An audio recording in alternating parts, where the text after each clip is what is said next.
Hello, Galaxy fans. Hello, MLS fans. Hello, Messi fans. Hello, soccer fans. Football fans. My name is Mike Gray. I cover both the Galaxy and LAFC for the Striker. Here with me to my left, he's my faithful co-host. He is the man, the myth, the legend, and he's only 19. Alex Ruiz. How you doing, buddy? I'm doing good, Mike. How you doing? What is it, Wednesday? Thursday? Yeah, I know. It's Wednesday, Thursday. All the days are melting together. I don't know, man. It's getting harder. We're in the dog days of summer. Like I said, everything's melting together. I'm okay. I'm a little hot, but we'll see how it goes today. So yeah, let's just get right to it. Riqui Puig, midfielder for the Galaxy, he was selected to the 2023 All-Star Game that will be held July 19th in Washington D.C. at Audi Field. Let's just get right to it, Alex. The All Stars are going to be playing Arsenal. Are you a fan of the MLS European opponent showcase, or how do you feel? Yeah, I mean, I think it's interesting. Obviously, it's very unique. You don't really see this around the world. I personally am, a guy who's going to be in favor of the, East versus West format. I think now in MLS, if we keep expanding the salary, rosters, if we're allowing teams to spend more, we're going to see more quality around the league. And I think, we're at a point where we can do East versus West. I think, if you give me some time, I could generally point out make a team for both sides. So really interested to see if the league could maybe think about that approach. That's something that I wish could happen, kind of like the other leagues, how they do, the NBA Eastern versus Western Conference, AL versus NL and the MLB, Yeah. NFC versus AFC in the NFL. So I think at this point in MLS, I think we're there. But I do still like this European format. Again, it's very unique. But again, if we want to see the league progress, I think this could be something that's really special. I'm going to put my foot down, Alex. I don't like the European matchups, specifically because it almost, when you have the Liga MX versus MLS, there was this excitement and you had this like genuine competitive spirit, right? Same thing with the East versus West. You got both sides wanting to win, and especially if you did it again, like in 2024 or something, you'd probably have a lot of prize money and stuff, and so on and so forth. But when these European teams come, it's almost like it gets reduced to like a preseason friendly.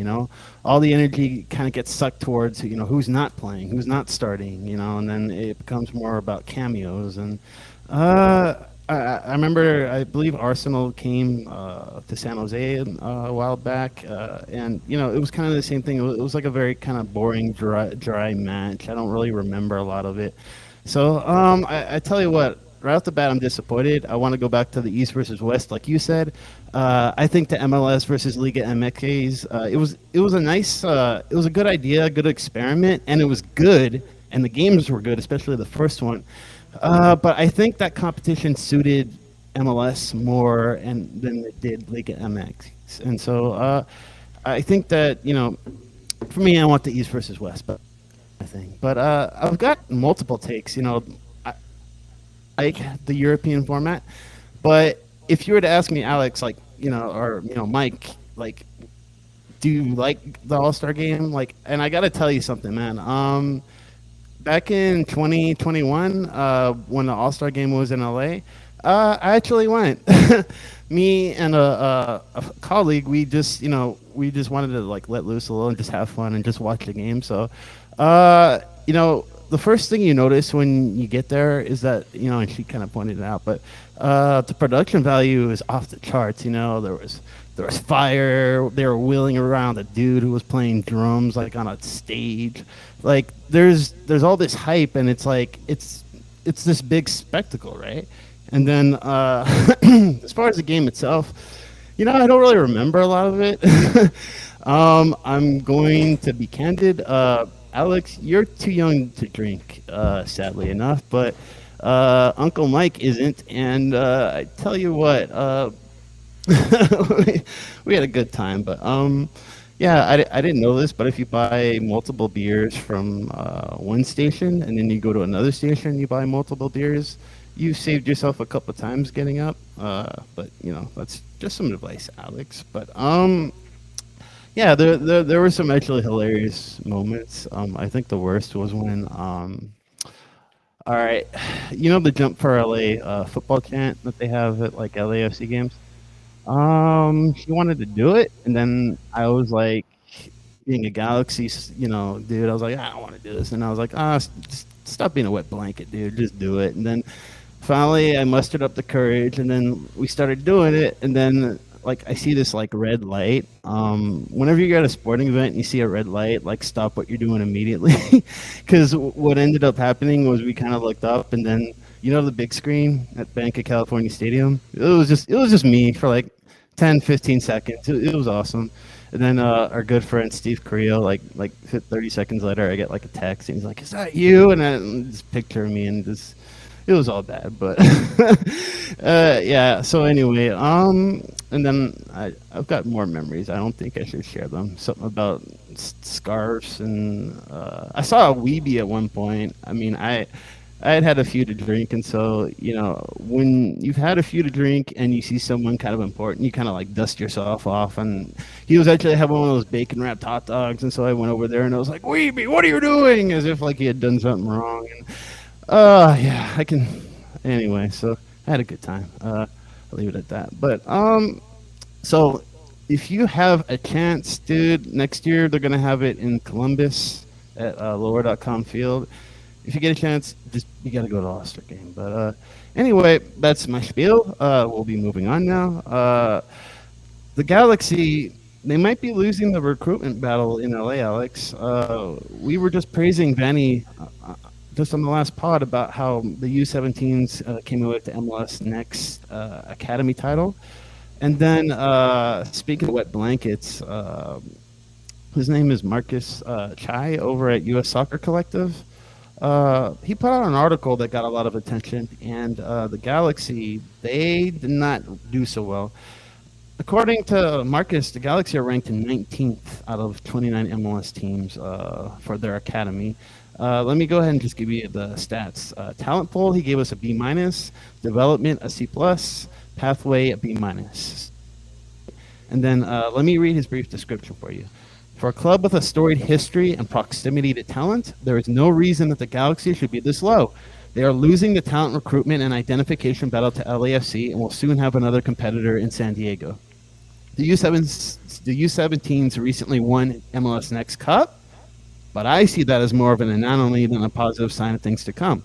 They still have some players that could potentially impact the first team, but not many, and they may not have any long-term impact players or European exports. He's got Paulo Ruiz, an attacking midfielder, Mexican American, and Mexican international and attacking midfielder Alex Alcala, and then right back Harbor Miller, two of which are going to be heading to the MLS Next All-Star Game in July. But Alex, what's your take on all this?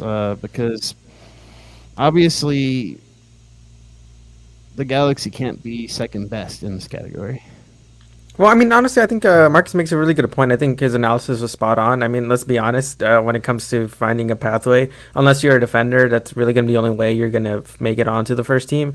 Julian Araujo, Jalen Neal, they were able to do it. Again, I think it's so much easier when you're a defender because the Galaxy don't really spend that much money on defense. And most MLS teams usually try to be a little bit more cheaper on the defensive end, which is why MLS is very much an attack-oriented league. Again, if we're being honest, there's not really a lot of great prospects coming out of the academy. I think Rudisil, is under 17, been called up for the U.S. men's national team. Harbor Miller's just a name that's popped up recently. And again, Alex Alcala, he might not be with the LA Galaxy long. I think there's been reports that he could be a Manchester City player by the time he's 18.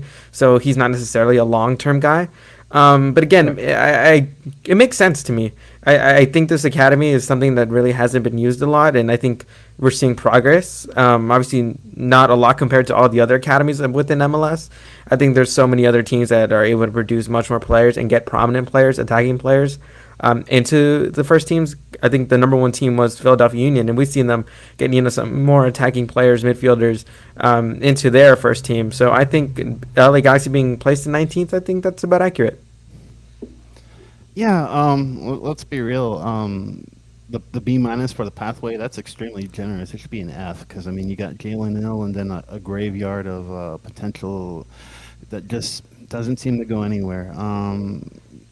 it's been a tough battle. You saw just even this offseason where Nick DePoy and um, I did not forget his name. I did not forget his name. Cameron Dunbar. Uh, the Galaxy have just been outdated when it comes to again development, and not only development but just the pathway. It's the real sin. And earlier, back when LA, was just stacked by default, when their academy was just stacked because, again, just by default, you had real prospects like Paul Areola and Haji Wright, ditching town. And now today, the talent pool isn't still as good, and you just saw what happened this offseason. There hasn't really been a plan. And, I actually asked him myself because I wanted to follow up. I asked him if this was, a lost cause. Is this a situation where LAFC are just, they've got their way of doing things, and now they're just going to run. They're just going to run town. I got a 4-word response, which was, "It can be fixed," which I thought was pretty funny. But yeah, for me, my take is that this just proves how important this offseason is going to be in terms of getting a club president in and thoroughly modernizing the club, not just kind of half-assed. Like, we're going to plug in the holes and have this department now, we're going to have this department now, and then we're going to have Vanny stretched out doing 5 different, like, that's not good enough. We need to have dedicated people in dedicated positions.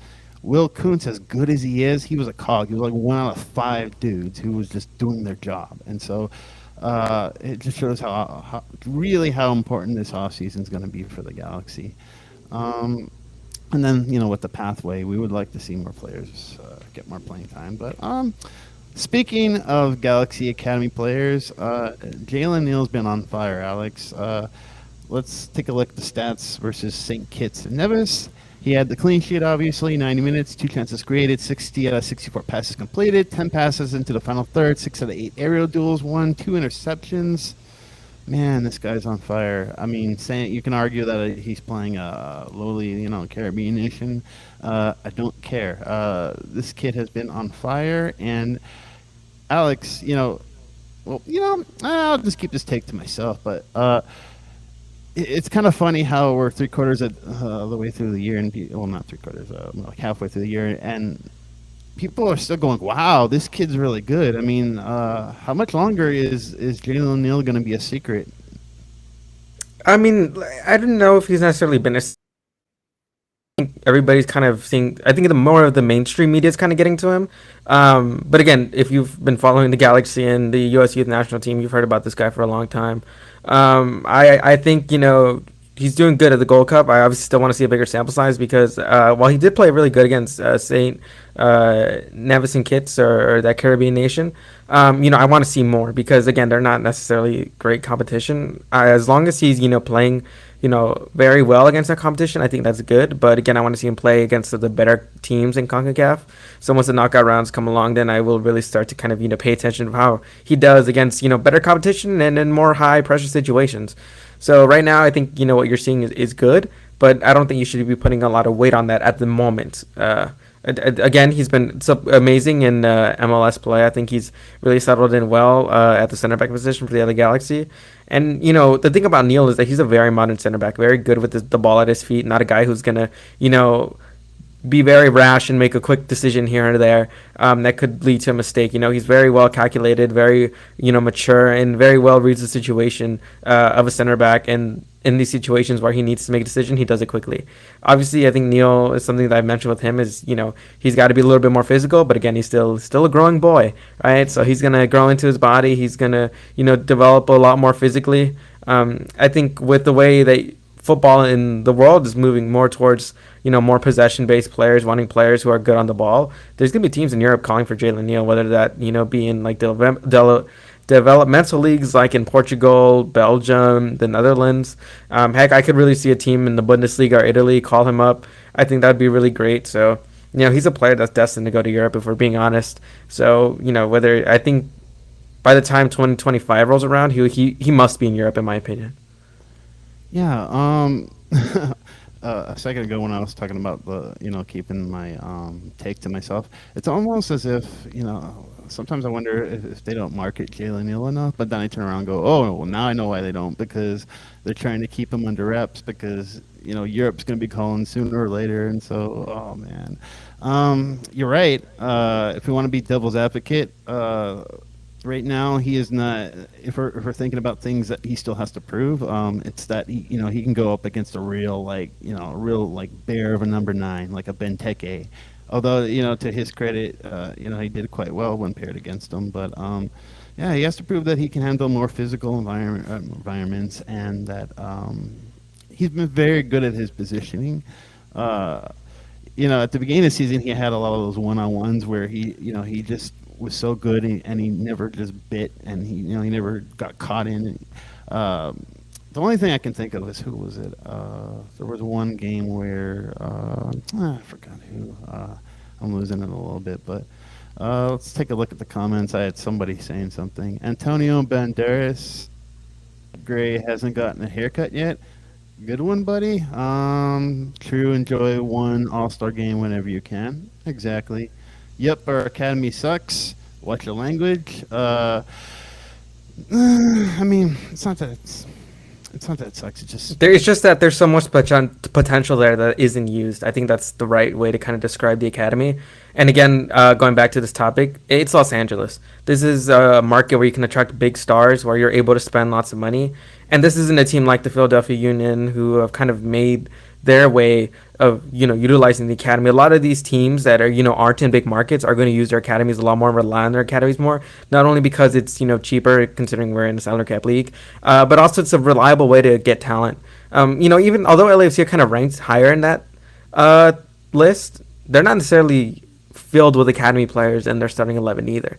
I think the biggest difference here with LA is that we are we've seen a big, of all these, 15, 20 years, right, that the academy's kind of been there and we've seen players come up. We haven't necessarily seen, a lot of guys rise up and be, I guess, what I would consider like a homegrown legend, right? Obviously, Julian Araujo recently, great player, but I mean, does he really have that big of a legacy with the Galaxy?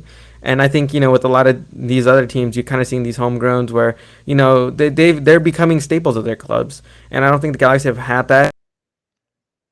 Again, I think LAFC are higher on this list, but in 10 years they'll be in the same position as the LA Galaxy, a team that has a lot of talent in their academy. But again, we don't see them in the first team because it's Los Angeles. You're going to be able to attract a bunch of stars. You have money to splash cash on these guys, and those are going to be the people that will be first priority when it comes to needs that the club's looking for, not some guys in the academy. Because LA is a market that's always a win now market, and when you're like that, you need experienced, proven players. And I don't necessarily see the Galaxy kind of shifting to that. I think it'd be the complete polar opposite of what the teams stood for in the last 10, 15 years of being the big team in MLS. Yeah, I hate to use the word small market clubs, but you had the Union, you had RSL to an extent.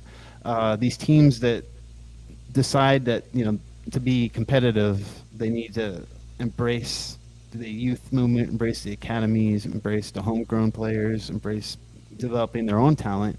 Versus, in a way, it's a big market problem because both LA teams, in a way, have struggled to, integrate talent into the first team. I know that Atlanta's academy isn't quite as good as it should be. I know DC's academy is kind of a joke compared to their top 3 talent, and they were ranked like 20th or something. And even New York, the Red Bulls, they were kind of the team that developed their talent, but now sort of the story is that they're losing kind of their edge. And even if FC Dallas, like, that's kind of the story, is that it's a ground game and it's like small, but apparently the story in Dallas is that they're losing their academy battle, and that's slowly but surely, like, that reputation they built, like, they're not getting the quality that they used to. So you're right, and help the Galaxy figure it out, because it would be cool if they could that the pathway. I'm giving it a big fat F. Like, we need to see.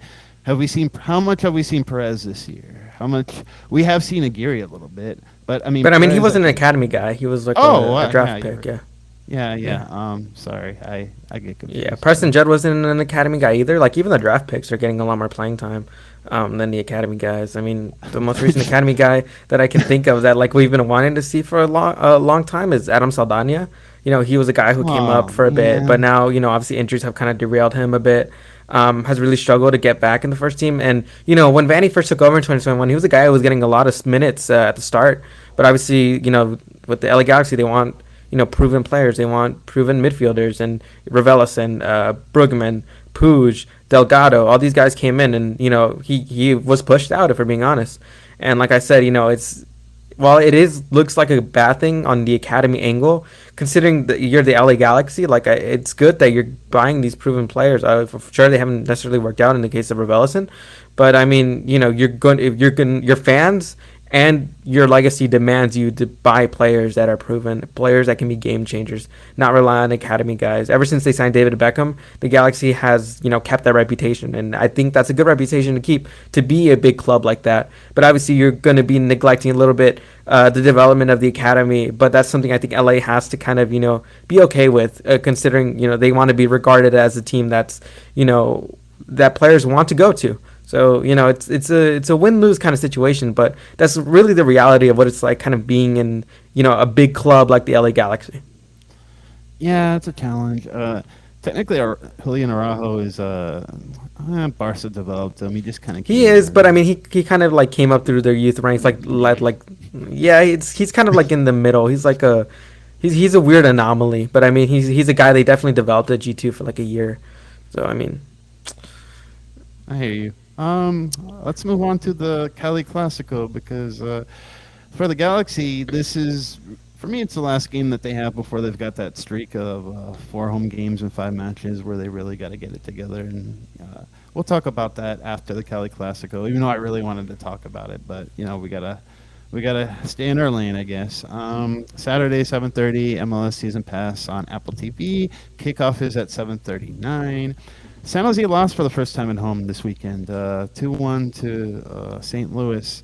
We kind of saw, the weaknesses of San Jose, which is, they're a much improved defensive team. They don't give up soft goals, but they do have moments. They do have, you know, um, moments during the game where they're susceptible to like a bad turnover or something, and then the Galaxy can potentially take advantage. There's going to be no Cade Cowell, thank God, because his pace usually just tears yeah, me but I up. mean he's not that good if we're being honest. He's just the pace merchant, in my Yeah, opinion. but pace merchants are. I mean, I I understand. I'm just until he's the not. Galaxy He doesn't improves. scare me. Until they improve Just their saying. rest defense, everybody scares me. So, but I do agree. And he didn't look that good the other day. Versus He's not playing good. for the U.S. He's not good. I know he's overhyped, isn't he? Very much. Not a Right. technical player. But anyway, moving on to this. Obviously, they're going to be playing at Stanford Stadium. San Jose's been really good at home. I mean, they just had their first. I mean, I guess it's Yeah, good for the first and Galaxy. Good, bad, maybe first home loss to yeah. St. Louis City. I see 2-1 last week. I mean, the weird thing is, like, sure they lost at home, but I mean, they're not gonna be playing at home. They're gonna be playing at Stanford Stadium. That's a small pitch. So I mean, it doesn't necessarily really help the Galaxy, nor does it really help San Jose. It feels more like you're in a neutral anyway, even though, obviously there can be more San Jose fans there.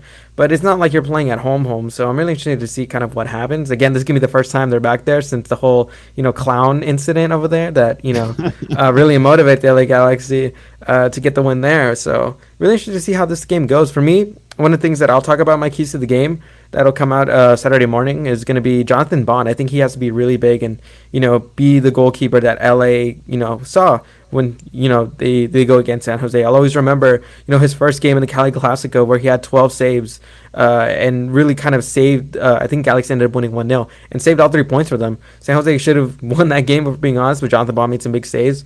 I think I really want to see Bond step up and look like a one of the upper echelon shot stoppers in Major League Soccer. We know there's questions about his distribution. I know it's not the most consistent, but as long as you're a decent shot stopper, good shot stopper, I think, guys will have a chance. And, Abobazi's had a knack for scoring against the LA Galaxy. You have Christian Espinoza, who's always been dangerous.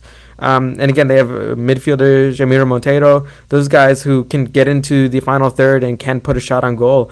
I think that this is going to be a really interesting game to see if Jonathan Bond is, still at this level, because in my opinion, Jonathan Bond, when you look at his stats, has been one of the, I don't know if mediocre is a good word, but he's like, not in like the top 10 goalkeepers in Major League Soccer, maybe top 15, top 20 goalkeeper in MLS, which, I mean, I don't know.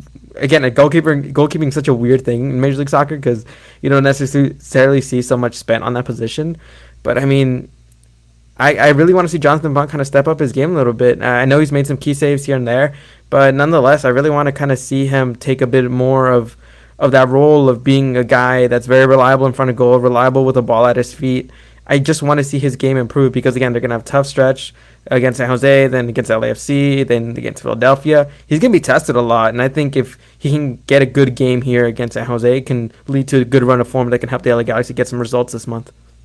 Yeah, I like that. Alex Bond, when he's on his game, is an elite goalkeeper. And very on much that so. tiny pitch, they might need him to perform on the day. You're right. San Jose they're very good. They're capable of intrinsic attacking movement in the final third. They're particularly good at they'll advance the ball, and then they're very good at switching the play like very quickly. That's how they, when they beat LAFC, they scored their first goal that way within minutes of the St. Louis game that I was watching earlier today. You have the same thing. Bond, he's very solid. What he's not good at, or what we need to see more from him, is making the save. And you're right. We do need to see him step up a little bit more. For me, this match is going to be about sort of the recent mantra, which is to just grind out a point. You're right. It's going to be a tiny little pitch, and the Galaxy are trying to keep possession. And so, I think that Riqui Puig is due for one of his bangers, his trademark bangers from outside the area. We'll see about that. It might just come down to a moment of quality. One thing benefiting the Galaxy in this situation, well, a few. First of all, is that San Jose are susceptible on set pieces, so if they can manage to get a few dead balls, we'll see what happens.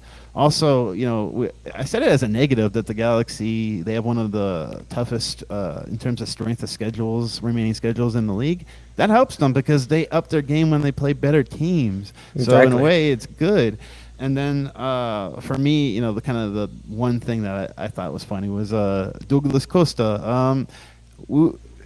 It's funny because we've gone just long enough now that it's like, wait a minute, is he still good? Like I feel like we're due for something from him. And then we're gonna have 45,000 fans or whatever if they sell out. But you're gonna have a full Stanford Stadium. You're gonna have a charged atmosphere because it's the Cali Clasico. Everything's gonna be like aggro to like level 10 or whatever. And is Costa gonna rise to the occasion? He's going to put in a banger, or is he going to get all pissed off because the San Jose mascot waves at him the wrong way, and then all of a sudden he elbows the guy? It's going to be interesting because, again, we were all had a very healthy skepticism of this guy, and he has proved lately that he kind of, at the very minimum, he's capable of going out there and putting in a shift. So. Yeah, I mean, again, it was kind of weird that he was benched last game, so he kind of ruined a little bit of that momentum. But again, I think nobody was going to get anything out of that Colorado game, if we're being honest. So I'm really excited to see what Douglas Costa can do. Again, smaller pitch. We'll see how he can impact the game. I think he's going to be really important for playmaking out wide, kind of give the Galaxy another dimension. So I'm really looking forward to see what Douglas Costa does. Can him and Tyler Boyd both be dangerous at the same time? It feels if Tyler Boyd's having a good game, then Douglas Costa's not. And if Costa's having a good game, then Tyler Boyd's probably not. So I really want to see those two really be dangerous against the San Jose back line. Their goalkeeper for San Jose, he's really good. Daniel. He's made some really, Daniel, he's made some really great saves. So they're going to really need to get some high-quality chances, going to need to attack in different ways. And I think if they're going to get past him, Douglas Costa, Tyler Boyd, both those guys are going to need to be really excellent playmakers to help advance the ball and, get into good shooting positions. We want the Galaxy to take shots, high percentage shots, rather than, these long shots from outside of the box that, this team constantly seems to do. I think they're maybe third or fourth, average the fourth farthest shot distance in Major League Soccer. So, well, I mean, that's an interesting statistic and not necessarily one that you want to put a lot of much weight to. It's definitely interesting to see that this team is very much settling for those shots, considering they are, I think top 5 in total shots in the league. So we want to see more of those higher percentage shots in the box, those quick cutback crosses into the box that, one touch finish can get through the keeper. That's what we want to see more of. So I'm hoping Costa and Boyd can provide that for, Jovic or Judd or whoever the heck starts up front.